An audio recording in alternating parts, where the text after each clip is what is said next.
Welcome back to this homeschooling journey, where today I want to talk to you about broad curriculums and shallow routes.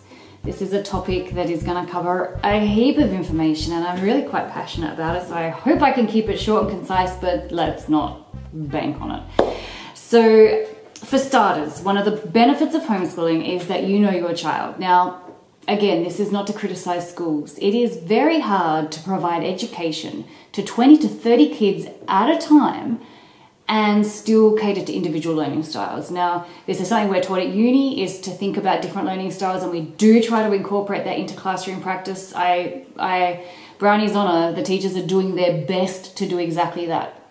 But you can well imagine that when there's, like 20 to 30 kids, the individualized approach is not going to work. You have to use what works for the masses. And this is not actually always a successful way of learning.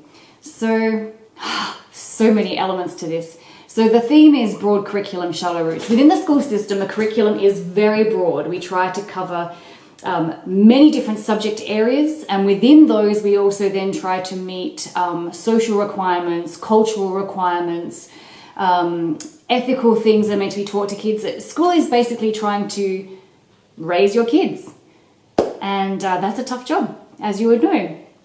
They're trying to cover a lot. Now, in recent years, here in Australia, I think we do follow in the footsteps of other places, perhaps a little bit. There's been a big push on early education. Now, I've seen my sister working overseas in international schools, and they have early learning curriculum for 6 weeks plus. I personally find that half amusing and half distressing. But we do live in a world that's very competitive. Now, not all of us have high aspirations for our kids, but most of us want them to be able to get a good job and to be able to get enough income to pay their bills and live a comfortable life. And that's a fair and reasonable expectation, but we do realise that to do that, they're going to have to compete with others. Hence, we get a competitive mindset when it comes to education, because we see the follow-on effect. That's logical. What bothers me is that competitiveness infiltrates the education system, but it doesn't actually take into account, well, what is the best education? It takes competitiveness and drives an agenda that doesn't actually fit with, well, what does make the brightest children? What does create the brightest mind possible in our children? And I'll give you a great example of that. This is a study I read probably 10 years ago now. And it was a study where they took a group of 4-year-olds, and the intention was to compare and contrast the difference between early play and early education.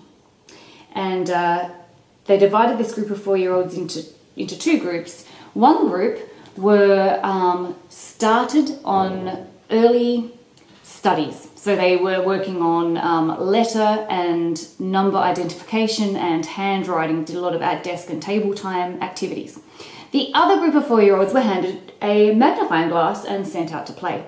Now, research projects like this one are the reason that there is now a big focus on play. It's as if it's a big new discovery. Well, it's actually not a big discovery. It's actually what humans have done since the beginning of time. But anyway, what they found was not surprising that by the time these kids were 5 and hit the classroom, the kids that had been sitting at a table were advanced. They could read and do maths at a level far superior to the 5-year-olds who'd been in the garden for that time. And by the time they were 6, these kids were starting to catch up.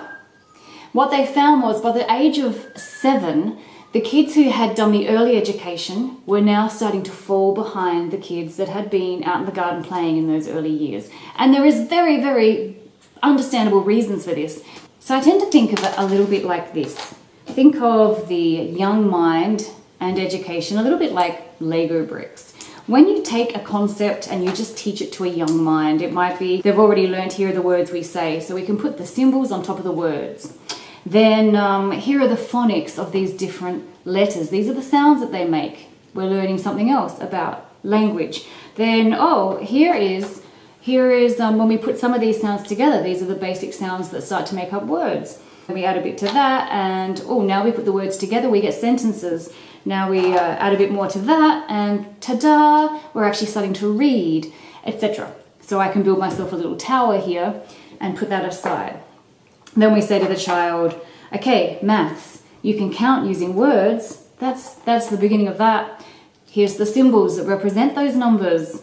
Here's what happens when we add some numbers to other numbers. We start to learn addition and so on. And we build a little tower and we put it down here, and that's mathematics. So the child is building all these little bits of information, and one bit builds on the next.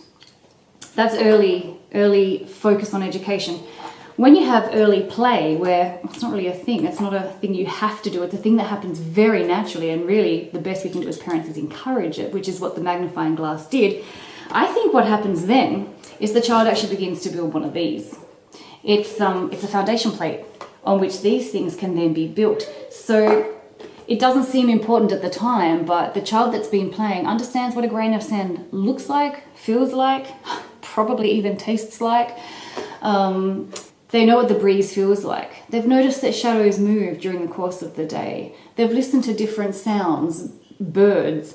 They've observed the way the cat stares and the way that the cat's tail twitches. They've seen things close up. They have so much broad information about the world around them. The senses and the sciences, everything is there in this foundation. Then when you say to them, hey, you know how you were counting? And here's the symbol for that word you were saying, or here's the word you were saying. They can actually go like this. They have something to put it on. And then when you say, oh, and here's the symbol that we use to represent that, they can build on that. And then here's what happens when we add two together. Suddenly these towers aren't disconnected things that they have to try holding together in their memory. Suddenly they have somewhere to put it. Now the advantage of this is, if there's a hole in the actual teaching, there's still often a way to bridge that gap. It may not stack neatly in the way that you would like it to educationally, but when they come across a new concept, there's somewhere to put it. There's something to peg it on. Concepts that down the track, particularly in science, I think, concepts in science that have to be wrestled with for some children. For other children, it's as if you've handed them the language that they needed to explain something which they already understood. They just didn't know that they understood it. So that is why playing is such a valuable, invaluable part of the learning journey. So, as I said earlier, one of the things that has frustrated me is that educational theory has been hijacked by, well, dare I say, parent expectation. Parents have demanded of the government, we want our children to be learning young, and the government has gone, well, we should provide this, of course. We want a nation of people who are smart and educated. And in the meantime, they overlook study after study, which shows this is not the way. A great example would be reading. Here in Australia, we started introducing the letters and the writing at kindergarten. And in Sweden, they don't start it till they're 7. By the time they're 8, your average Swedish child has just as good literacy skills as your average Australian child. Now, if that is working well for them, but what it is actually doing is eliminating those struggle and teary years. You think of I personally know a lot of kids in the 5-6 year age group who are trying to wrestle with reading, which, by the way, is the biggest neurological challenge that we ever go through in our lives, is the effort it takes to learn to read. So if we're doing that at this young age, and it's taking 2 or 3 years to get the skill, and it's causing a lot of tension and upset for the child, and we actually can witness, we can actually see a working example of doing it a different way successfully, but we never embrace it. Why? Because we tend to do what everyone else in society is doing. So that's why I say broad curriculum, shallow roots. There's another aspect to that which I will put on a second video. I hope you stay tuned. I want to talk further about broad curriculums and shallow roots and the difference that you can help make to that in your child's life.